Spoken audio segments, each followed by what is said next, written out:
Funerals have a way of sharpening focus. Grief, followed by wonderful memories.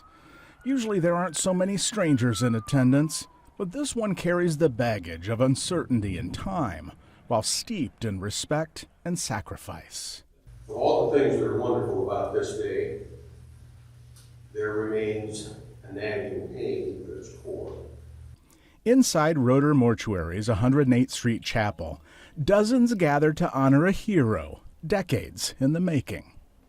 These are the remains of an Army sergeant who's finally coming home to Omaha. It's been a long journey, one that none of his 5 siblings are here to see. They died before today arrived.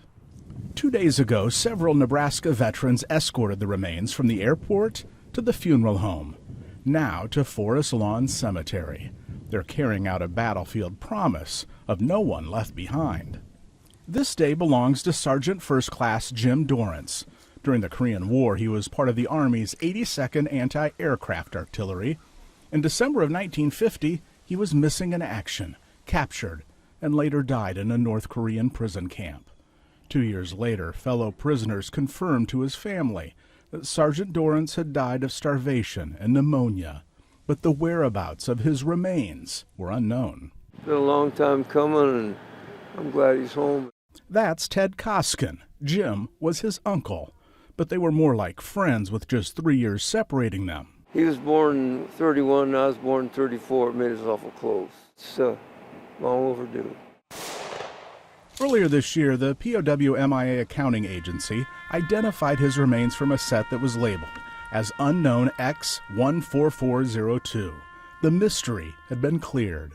It's just his remains. His soul is long gone. And when Ted Koskin received the flag that had been draped on his uncle's casket, Kind of like a pit in my stomach, when they handed it to me, very different, honored.